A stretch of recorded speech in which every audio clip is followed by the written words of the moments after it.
Okay, it is 8:30, and we're going to go ahead and get started with week 8.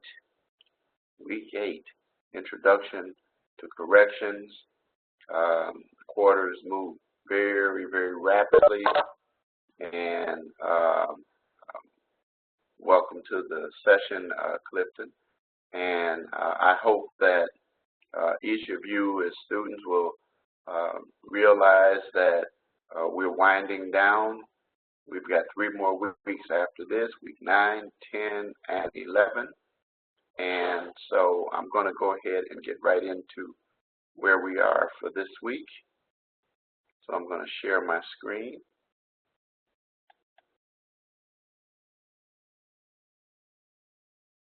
That is not what I want to share. Okay. I have to go back and get this. And all righty, let's go back. Get it.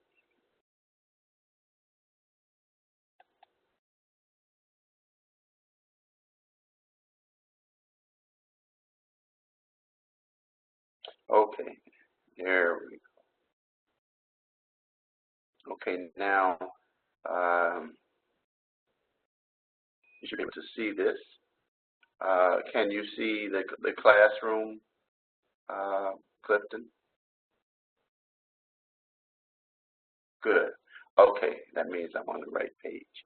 All right, so then let's start out with where we are now. Again, this is my information that I've shared from week 1, my phone number, and then your reminder that you could call me, text me, email me any hour of the day except the 25th hour of the day. A few of you have reached out to me and taken advantage of that. And then I remind you of the requirement to conduct research, which means that you don't use the textbook as the sole source for research for your papers. You know, everybody's been pretty good about that. So, but the biggest issue here that students keep forgetting is that with the APA format, there are requirements that have to be met. First of all, you need a cover page. Now, I have been very, very, very liberal with the cover page. A few times students didn't put the cover page in, but it's important that you get into the habit of providing a cover page for all written assignments. And we have Noodlebib in there to help you format that as well. And then your APA format requirements that people keep primarily missing is citations in the body of the paper and references at the end, not or. And you'll lose points, usually 5 points if you miss one or the other. So it's very important. And why do we require that? Citations give credibility to your statements that you include in your written assignments. It lets the reader know the source that you got the idea or the information that you include in your papers. And then, of course, the references match up with the citations. And you want to make sure that you run your papers through Grammarly, so you make sure that you don't have a high percentage of information in your paper and that you don't have enough critical thinking, because the key in all writings is the amount of critical thinking that you have. And then this is a reminder that our last lecture will be taking place week 10. That is the last one. That'll be 2 weeks from today. And then the following week, the quarter wraps up. So now I want to call your attention to this announcement that I posted on the 18th for all criminal justice students in all of my classes, letting you know about an opportunity to become a tutor. I always talk about tutoring, and it gives you an opportunity to become a tutor, and it proposes to you the qualifications. The first one is 3.5 preferred, but 3.0 and above. And then the other bullet points you can take a look at there. And if those fit, those are nice. Opportunities like this help you with your work, as well as help you with some bucks to be able to take care of some of the expenses that you have as far as tuition, books, etc., with school. And then you can check out the work study guide to see other openings, and also to complete the online application.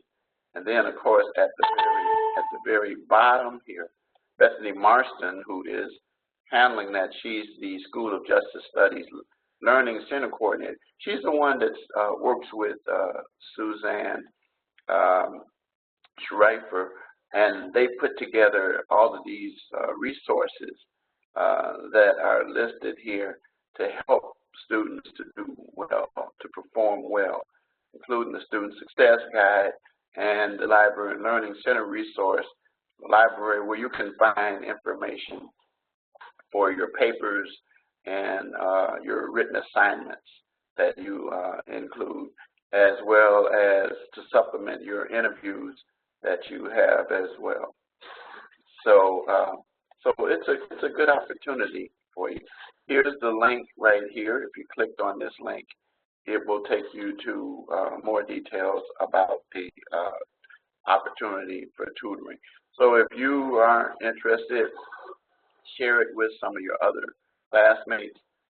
It's a good opportunity. This is for the summer term. And every quarter, they continue to look for more students, and the reason is because students graduate, students fall out of the requirements, because it says at least 2 or more quarters remaining before graduation, and that's for a new one. Now, but once you become a tutor, then you can finish out. But the key thing is getting in. It is a great opportunity, and you do it online through Tutor Match. And some of the campuses have you doing it on campuses as well. So now let's look at our announcement for the week. See where we are. Section 7, 8, and 9 of correction text. We're going to talk about parole, and then define it, some of the issues, and then we're going to conclude with a conversation with a parole officer. So that's always a good opportunity for you to hear a parole officer if you aren't exposed to one, but to hear the different views of parole officers. And then the discussion assignment, parole violations and what the role of the officer is. You guys have done pretty good with that. Your initial posts were due on yesterday, 11:59 p.m. Central Standard Time, and your reply posts, of course, are due Saturday, 11:59 p.m. Central Standard Time. And then your written assignment, why parolees fail and what can be done to help them to succeed. And then your quiz. And so you want to make sure you do that quiz. And then all of these are found under the Lessons tab in Blackboard, and remind you about my motto: we are finishing strong, and then adversity is a springboard to success. So now let's take a look at let's go into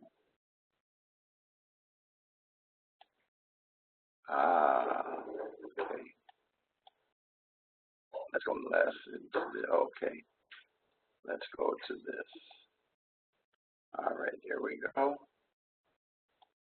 And let's bring up our calendar again, the calendar reiterates the things I just said a few minutes ago. It tells you what your reading assignment was starting on Monday. It tells you what your reply post, initial post, your lecture today, your reply post, and then your written assignment, why parolees fail and what can be done. And again, I remind you of the requirements of APA and citations and references, and make sure that you submit 2 pages, not counting the cover page or the reference sheet. And then I remind you that repeating the facts don't help satisfy the requirement. Critical thinking is what we're getting you into the habit of presenting. Okay, so that's it for this particular week. Let's go back to and look at what the module itself says.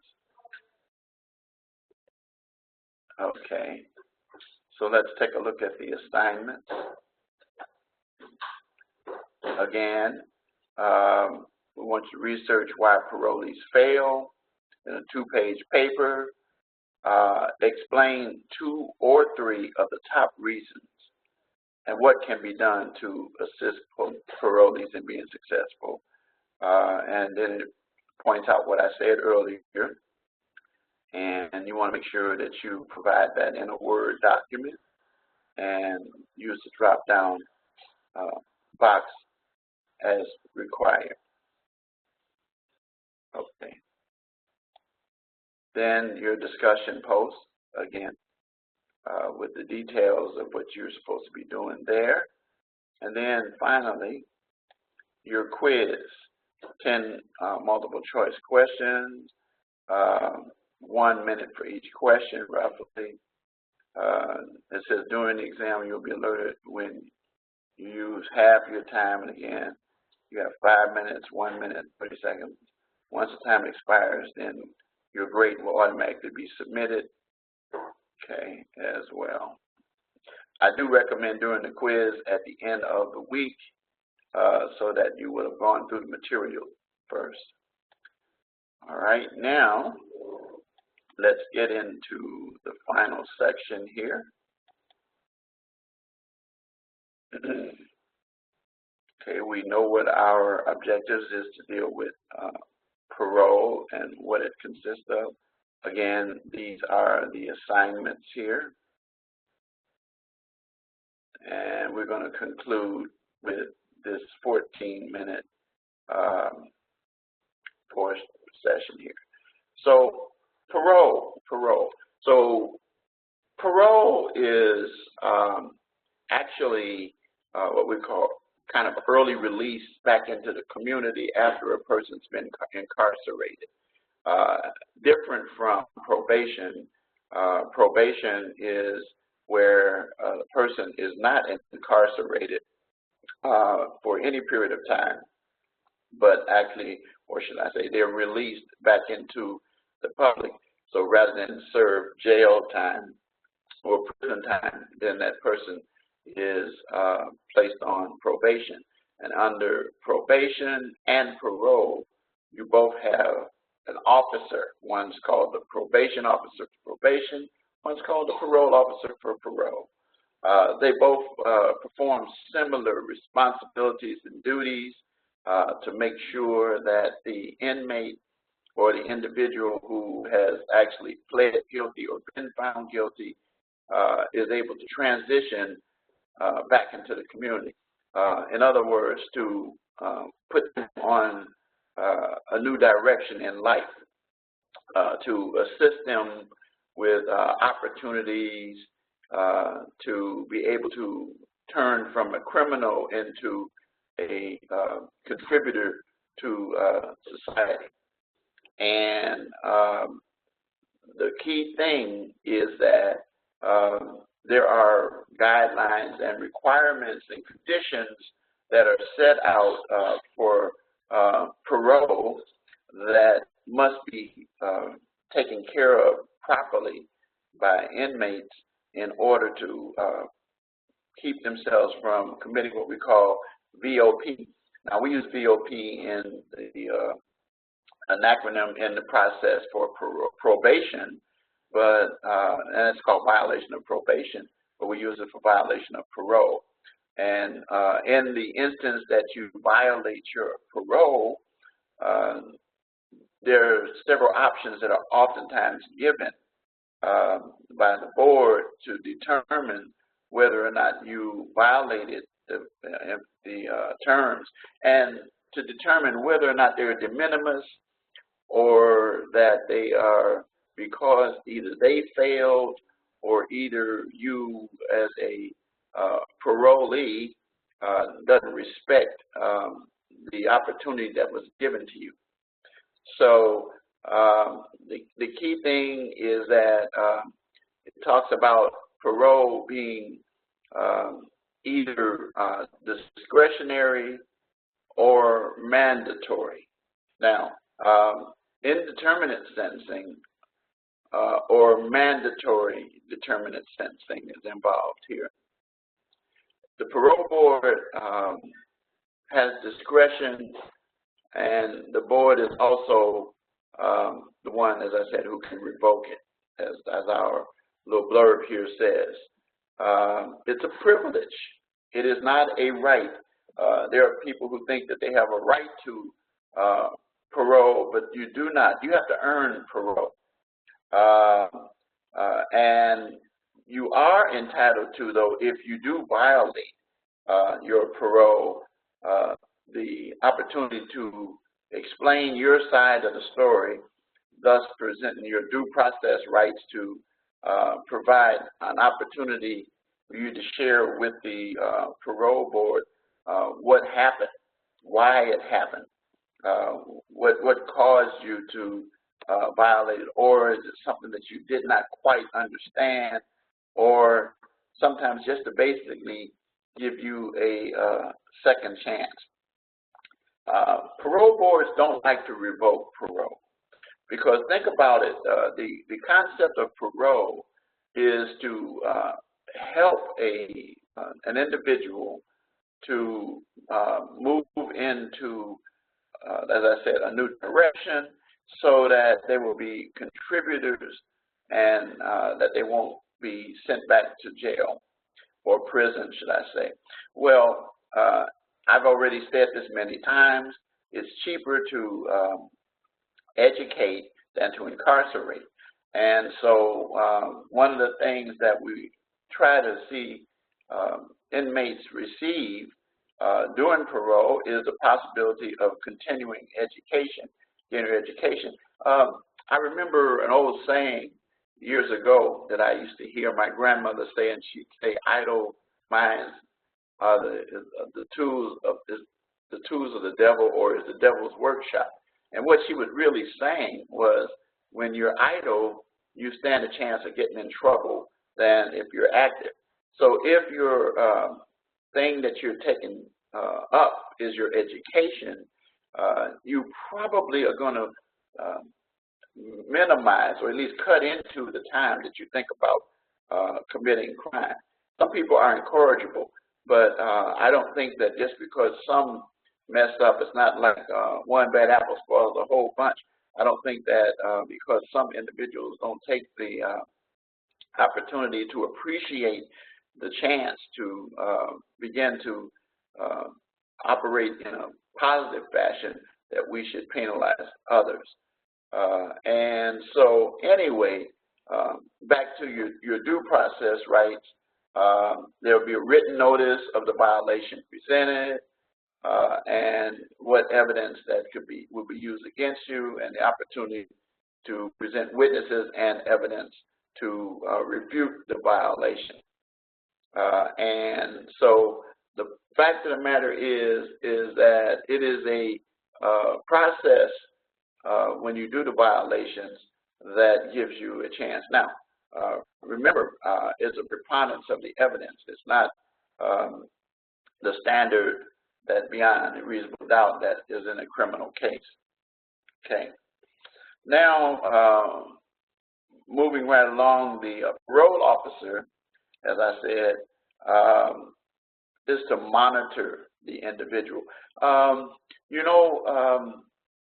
I always look at parole officers' primary role is to act as accountability officer, accountability individual for that person, to hold them responsible for their actions and to encourage positive as opposed to negative activity, and to make sure that that individual is following the conditions of their parole. And the final thing is to help them with reintegration. Reintegration is very important. A lot of people forget about the fact that when people are locked up or incarcerated, that there's going to come a point in time when they come out. And it would behoove us as a community to have these individuals to come back into the community with a different mindset than what sent them away.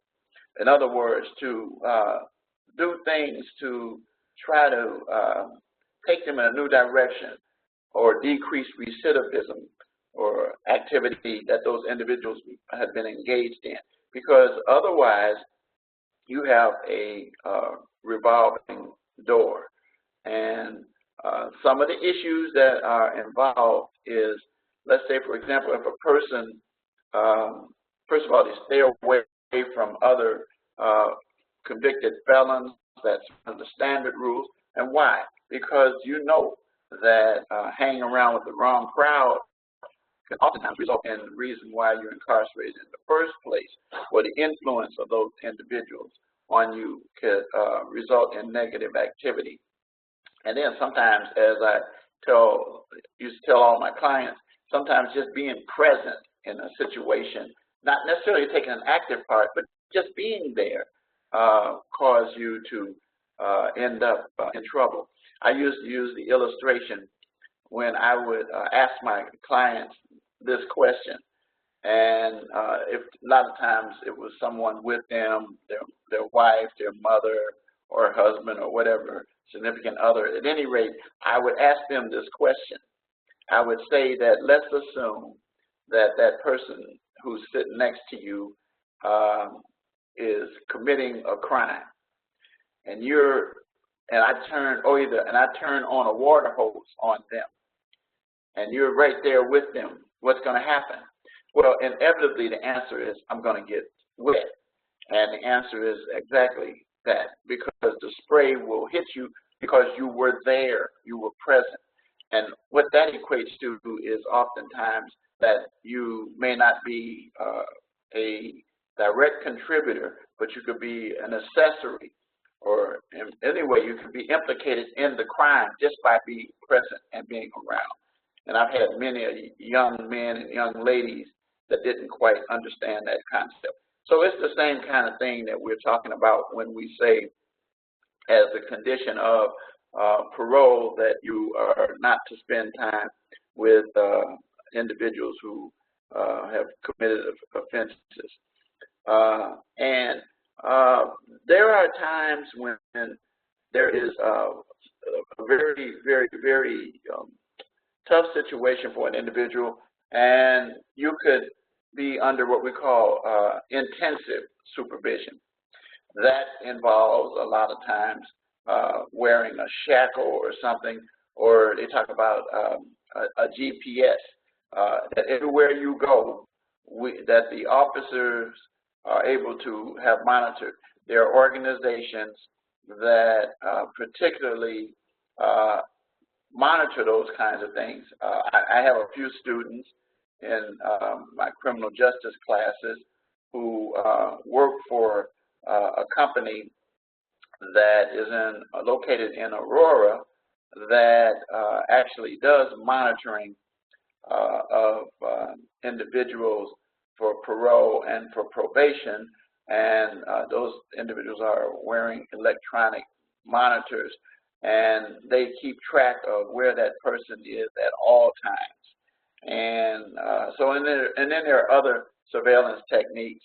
And then the parole officer also, in line with what I said toward reintegration, assists the inmate or the parolee with an opportunity to get a job.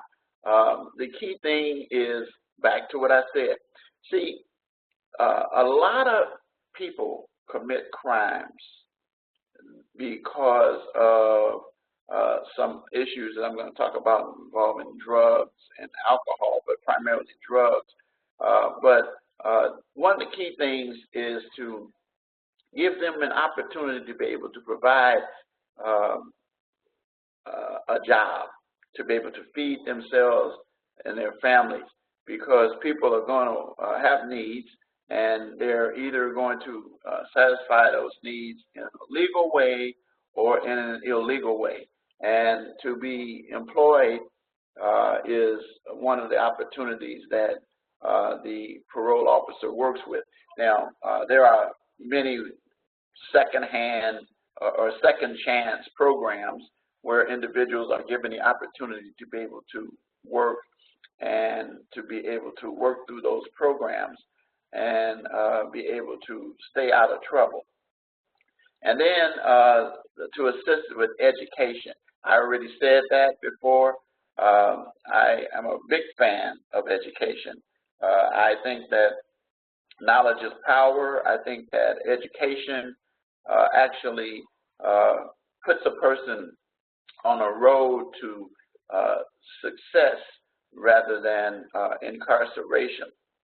And I think that when a person begins to matriculate in the education community, that they less participate in criminal activity. I've participated in programs where students have been required to get their GEDs if they didn't have it as a condition for probation. But the same thing that you can do with parole is to help that person to go in the direction. And there's a lot of times individuals who don't have high school educations that commit crime, and that once they feel better about themselves when they succeed in getting an education and can become, as I said, great positive contributors to society as well. And then life skills, providing opportunities for vocational work. Some people want to be mechanics. Some people want to work in the trades as carpenters, journeymen, plumbers, whatever it is that they want to do. Give them a chance to take their minds and hands and put to use to do something of a positive nature. Now, all of both these things I've talked about, employment, education, and life skills, are for naught if there is a need for treatment or counseling. And this brings me to the point that I had kind of commented on just briefly, is that many individuals commit criminal acts because they are, how should I say, held hostage to their illness, if I misuse the word, for drugs and for alcohol, more drugs than alcohol, and that individuals are not in control of their body, and that their body controls them and tells them what to do. It's like robotic in terms of how they will even act. And because there are people who says, oh no, they were incarcerated and they didn't learn anything. Well, that's why we advocate and have commented about in this course already the need for programs, drug programs that are very, very, very important. And unfortunately, many of the individuals don't even have a fair chance because of the budgetary restraints that take place in many jurisdictions where the individuals are held, but they're not getting the adequate treatment. If you don't address the primary issue, or as we say, get to the root of the problem, then you're going to just paint over it. You can give them educational employment opportunities, life skill opportunities, and it's not that they don't appreciate it, but again, that core issue of the drugs and being addicted to it is so important. Some people take it for granted and people judge it, but I can tell you that in my many years of being a criminal defense lawyer and for a little while prosecutor and police officer, that I learned something about criminals. I learned that many individuals, I mean a lot of them, committed acts that were not intended to be violent, but would commit burglaries and thefts primarily, but then some robberies because of the fact that the intensity of the body telling them they need something and they see it dangling in front of their face, they don't look at it as, oh wow, that's nice. No, what they look at it is that this is something that I can get, I can either pawn or sell to get some drugs to support a habit that I have, and they commit crimes. And there are oftentimes individuals who commit violent offenses, and they're not really intending on committing violent offenses, but the drug addiction puts those individuals in positions where, as I said, they don't have a free will. And so they find themselves where they will take matters into their hands. They will do whatever it takes. And if there's someone or something that's in the way, they will not think about working for it or getting education for it or thinking about operating on a life skill. Their bodies will tell them, seize the opportunity right now. And oftentimes that results in a crime and sometimes results in a violent offense. So what am I saying here? That it's important for parolees to receive continuing treatment and to reintegrate into society, to have that treatment to reach the stage where it keeps them on that path. I remember, I'm always cognizant of one of my favorite movies growing up as a kid, The Wizard of Oz. And then there was a version done for that African-American version called The Wiz. But anyway, in both of those movies, the key thing was follow the yellow brick road. Follow the yellow brick road and stay on that road. And if you've seen the movie, I'm sure that you've seen it, Clifton. All of us, who hasn't seen the Wizard of Oz? If there's somebody that said they haven't seen the Wizard of Oz, I said that's the same person that said they've never been to McDonald's. Most people have. But at any rate, in the movie, you notice that if you really stop and think about it, the only times that Dorothy got in trouble was when she didn't follow the instructions. Now, she didn't get off the yellow brick road to commit a crime, but what she did do was she did not follow the instructions that were given to her to get her to Emerald City, to where she needed to be able to get back home. Well, the fact of the matter is that this is the same idea that happens here, is that individuals are not on the road and are on the road to recovery, and then they fall off the wagon, as we say, and then they commit criminal acts, and they end up back in prison. So what it is that we have to make sure that those individuals attend the sessions, participate in the sessions, receive the maximum amount of benefits, and then the sessions or counseling and treatment must be commensurate with the level that that individual has need for, and those kind of things. And then, of course, dealing with family issues to help inmates to reconnect with their families.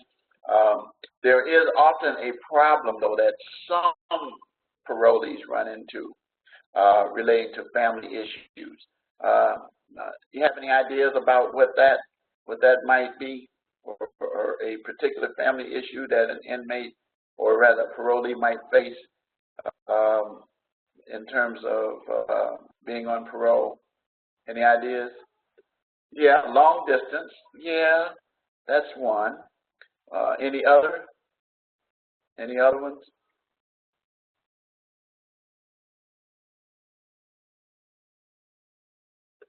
Okay, dislike. Yep. Okay, how about this one?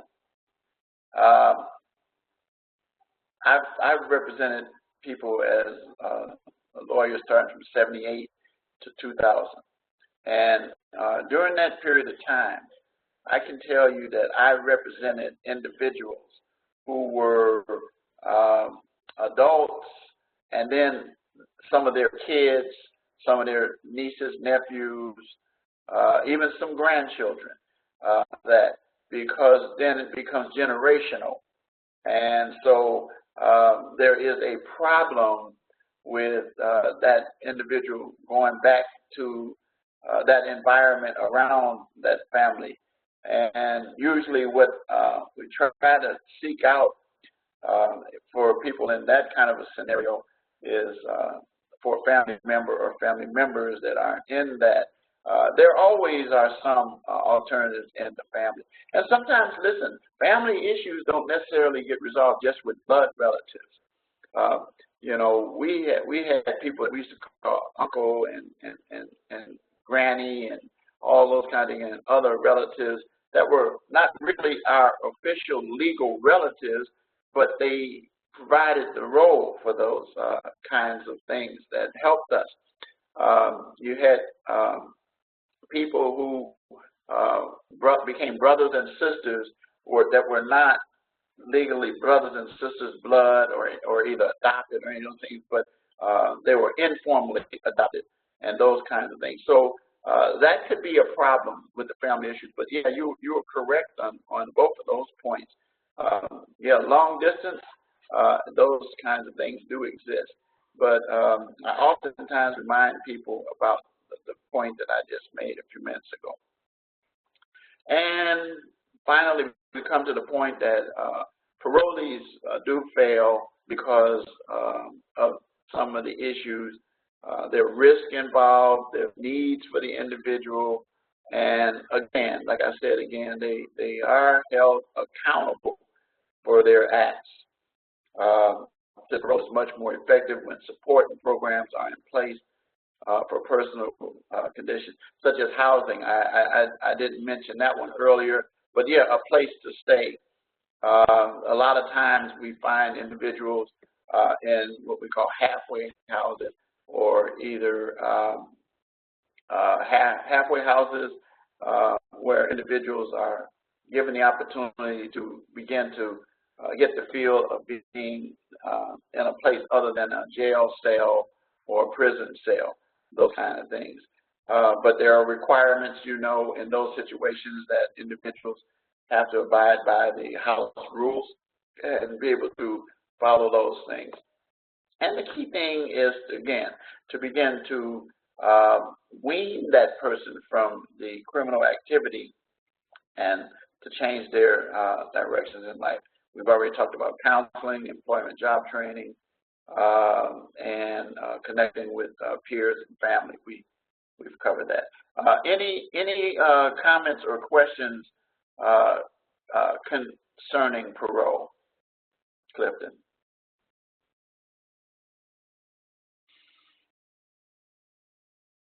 Okay. I try to, in these sessions, give you some things that sometimes students, when they're doing these assignments, they don't think about some of the things that I say. And one of the reasons is because of my experience in working with individuals in the criminal justice system in the various roles that I've had. I'm able to share information that enhances uh, your ability to be able to get a grasp on some of the assignments.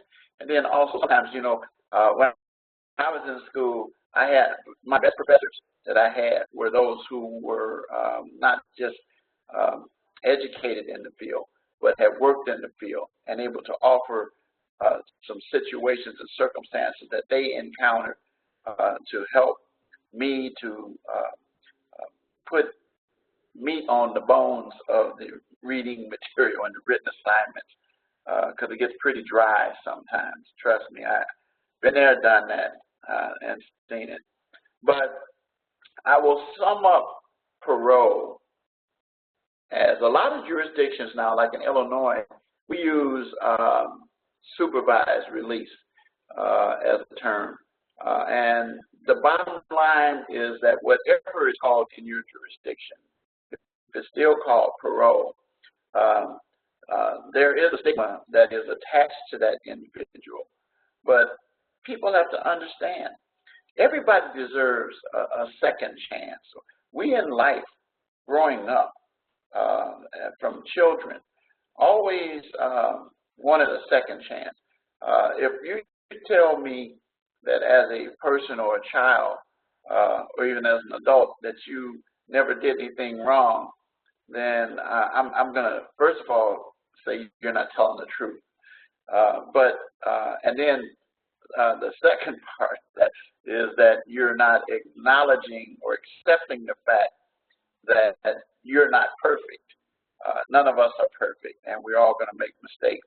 Well, here in the situation here is that what are we going to do? Are we going to put these people on islands?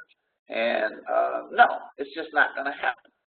Because, again, summing up the whole idea is that individuals will be released at some point. And it is, as I'm a senior now, I'm 67, I would feel better with individuals being released from incarceration with some of the things that we've talked about taking up their time. Because otherwise, there's going to be you're going to become a victim. I was just looking at the news the other day here in our area, Chicago, of a senior lady. I think she was 81 or 87 years old. Anyway, someone brutally beat the woman, just beat her in her own home, in her place. And somebody says, what animalistic activity?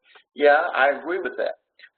But oftentimes, when we catch up with those people and we find out that some of the reasons why people commit crimes relate to some of the problems that we've discussed. I remember one of the questions I used to always ask my clients. I'd always ask them, and I had a lot of gang members, young gang members, that I would ask this question. And the question I would ask is, when it became inevitable that they did commit the offense, even if I had a technicality that I could use as a defense lawyer, I would ask them the question, why did you do this? And oftentimes their answer was, that's all I know. Sad statement, but that's what I am. This is what I've become. I don't know any other things. I see people with nice things, and I don't know how they did it. I've never been introduced to it. I've never been exposed to it. I wasn't raised to be able to appreciate the opportunity to be able to work hard and earn a living, or to appreciate education and the importance of education in the life of individuals. And that's a sad statement, but there are so many of my clients. I had a guy one time that actually was charged with shooting someone. And so I said to them, you went to shoot at Shorty, but this innocent kid was in the way. Why did you shoot them? And their answer, sadly, was this: they were in my way. that is just, you know, that's a state of mind of those individuals. And so it is a reality that takes place.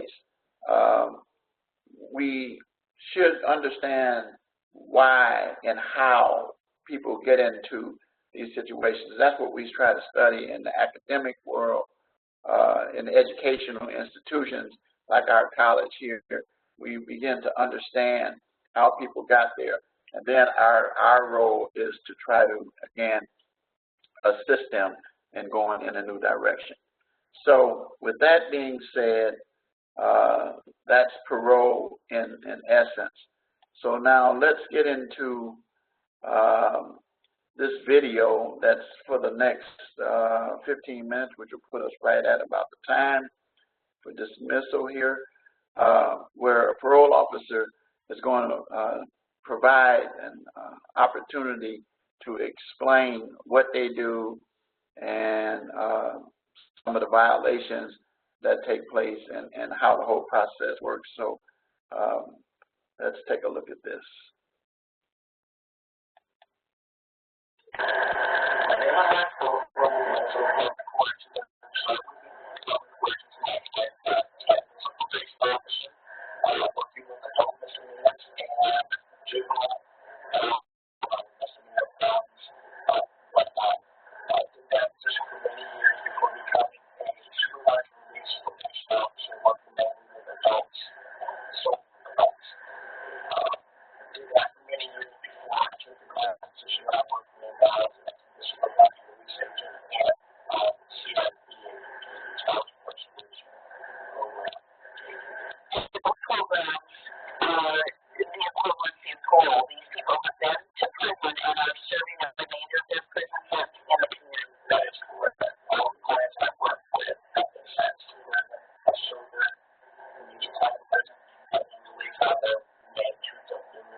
part is set up like an office and have a laptop that looks like a lot like a SWAT car.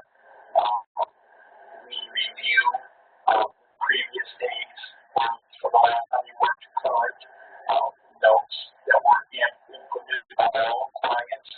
I have some type of to-do list that never seems to go away and just gets longer and longer each day. Review that and then basically start setting up a contact list of the people I'm going to see for that day. Then load up my car, check my vehicle before I leave, and then get out onto the road. So once you're on the road, is it typical home because you're at their home, correct? It's the homes, workplaces, and any place that they talk to anything about. Could be a community service site, could be a support group meeting. Okay. So what might happen at a visit? In a typical contact, the agent will get into the residence, doing brief walk through the residence to make sure that everything is status quo, that there's nothing out of the ordinary going on. Once that has been established, we start to work on basically the housekeeping things. What conditions have you met to this point? Standard conditions, the web community service treatment, things like that. We discuss those housekeeping things, and then we start looking at case action, looking at things that the clients are interested in, looking at some of their high-risk needs and areas, and sort of address some of those needs and start planning for the future in hopes of addressing some of the problems that have the past in order to prevent those from being problems in the future. Okay, so are there ever violation issues or safety issues for you? Absolutely. Every day it's a safety issue, not only for us within the home of our clients, their peers and associates within the home, but also for us as a lot of people like the people from the immediate surrounding community. I have to spend a lot of time in North Minneapolis, which I think a lot of people are aware of, a very significant area of violence. So you always have to have situational awareness in regards to what's going on around you. We are trained in agent safety training courses in order to reduce the incidence of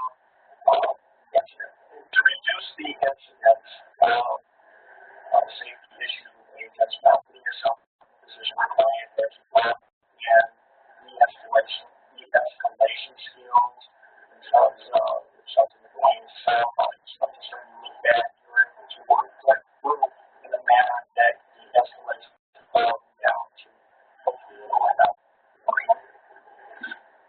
You've talked about release of offenders and some of the barriers and issues that they face. Do you see that with the population you work with? Yes. These individuals have gone to prison with not much care to their lives. They don't have full decay plan. They don't have retirement plan. They haven't had never even worked a job for any length of time whatsoever. And so when they're released, those are tremendous obstacles that need to be overcome. That the institution, there are programs developed for those things that are real skills, job training programs within the institution. So some of that is had within the institution. The problem is housing. They find a lot of British ones in the institution, and so they're just being family. They find up their family members, they find up their friends, and so when they're released, they have nothing. And a lot of times they'll come up here from another state and commit a crime. And so really, they're stuck. They have nowhere to go, nothing to do. So housing is a big issue. Employment is a big issue, but that's for everybody. Okay, and so you work with them on those issues. You help with those issues also? I do. Not necessarily directly with the clients in regards to their individual housing needs, but we are always in search of better housing in the areas that we supervise. That is one of our mission statements. That's one of our goals at agents is to find suitable housing for clients that we can use on a regular basis. Those individuals who don't apply to have housing within the community. There are programs out there, especially in the metro areas, that are willing to rent houses. Okay. Touched on violations earlier, but we've talked about the violation process, and it's a little bit different than going to court. Can you talk about the hearing process and maybe your role as an agent during that process? An agent plays a dual role in that process. Although an agent's in the home working with the client to assist them in their facilitation of better life. When it comes to a violation, in a hearing, an agent becomes a prosecutor. And in that the hearing is set up to play a guilt. So let's start from the beginning. If an agent comes into a situation and the client is not in a violation situation, an ISR agent does carry the handcuffs, and at that point makes the determination as to whether or not they're going to place that person in custody. They can do it themselves, or they can call for backup from local law enforcement, which is always advised. In most situations, as ISRs, I tend to work the situation myself because that's not been too much of a problem for me so far. But anyway, when the violation occurs, the client is placed in custody. A warrant is issued for their arrest through the officer of the day.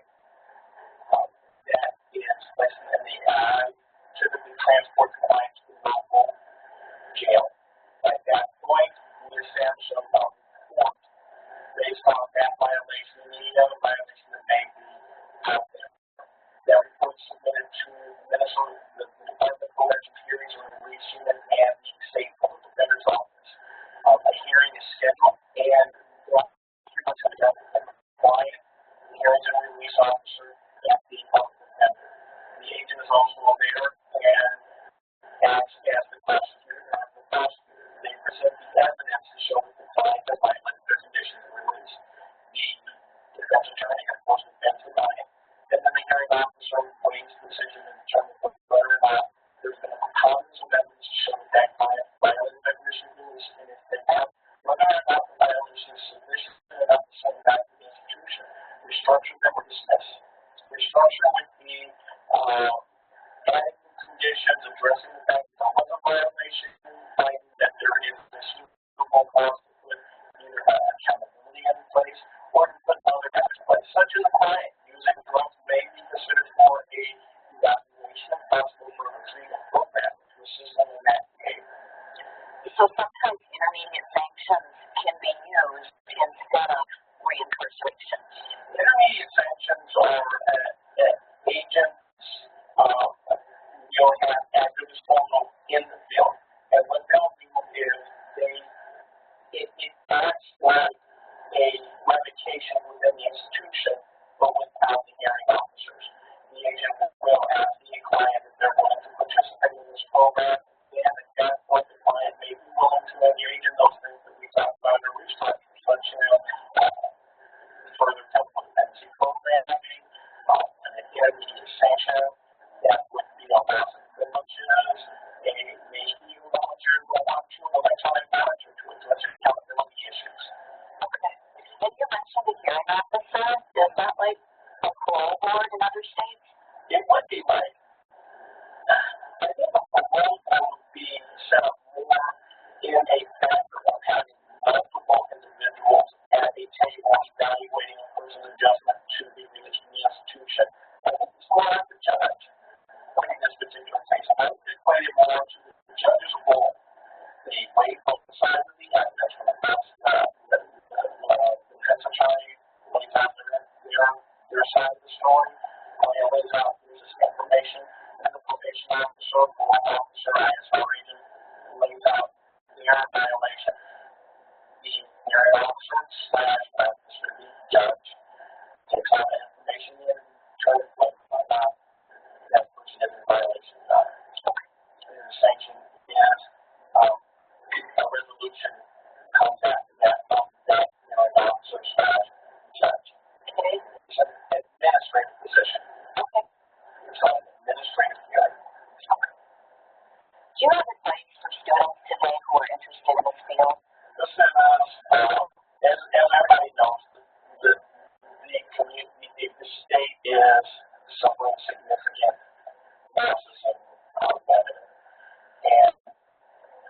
jobs are time in any field. My best advice for people who are coming in the field is volunteer. Get into the agencies, do precinct investigations, do case management, work with kids, get some young people in the field. Once you're in the field, find a good idea of what it is that you want to do in the field, and be an innovator. I think 20 years from now, I have the same way it did 20 years ago. So I suspect what we're going to be looking at is technology, how we can bring that to the forefront. Those individuals coming into the field can be an asset to that agency, not necessarily somebody who wants to sit behind the desk all day or wants to just collect a paycheck to do a job so that they can, and collect a paycheck to do what they do the job that they want to do elsewhere. So really love the job, really bring something to that agency that's really going to make a difference in how we see corrections in the future. Okay, thank you. Okay. Well, that is pretty good. Very comprehensive interview. Every time I see this, I say, "Wow, this is really, really, really good." It's almost like the way that many of your projects should turn out, particularly if you're dealing with parole, because of the fact that it's very detailed. One of the most interesting parts about this is that whenever I see it, is that it's not a desk job. You're not, and every day is a different day. You're a counselor. You could be an officer. Like I said, you could be a prosecutor. You could be someone who is helping that individual, or you could be one who is leading the charge to send that person back to prison because of a violation. So the many hats that are worn by parole officers, it's a very important job, and a lot of responsibilities that go with it. And it's not routine. It's anything but routine. And I think that this kind of like puts a cap on the week 8 assignments for taking a look at parole and how it operates, and helps focus individuals who are considering working as parole officers into the job. You're in the community most of the time. You are, and as the parole officer pointed out, that they are placed in harm's way because, you know, the parole officer is looked at as akin to what we call in street terms 5-0. 5-0. Do you know? Have you ever heard the term 5-0, Clifton? You know what that's about relating to? Yes. And just test you a little bit. Do you know where the term originated from, 5-0?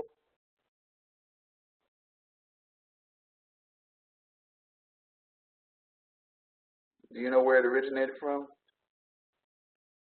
Well, kind of, sort of. I know what you're talking about. But it actually originated from Hawaii 5-0. Which is the state police in Hawaii. Do you remember that series, Hawaii 5-0? Yeah, and 5-0 was a code for police, and so it 5-0, but it came because Hawaii, the 50th state of the Union, that was the label that was given. But you were also correct about what you said as well.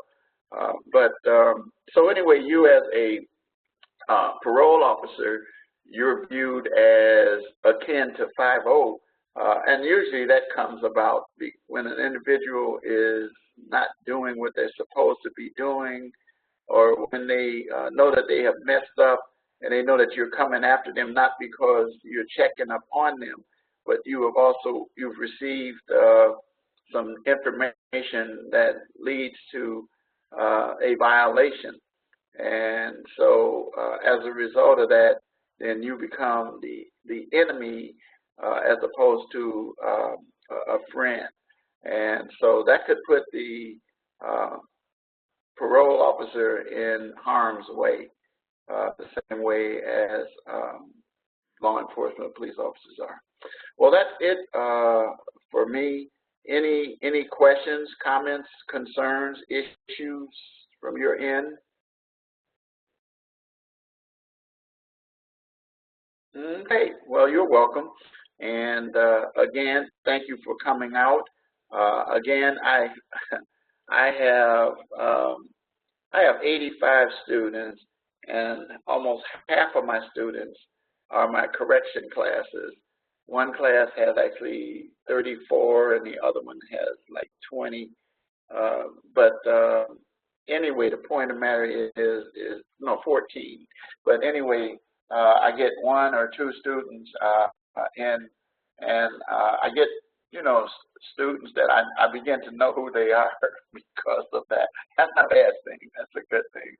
And again, I appreciate you taking the time out to spend about an hour or so with me every other week to be able to receive some insight on what the module has and some other stuff that you probably would not get without that.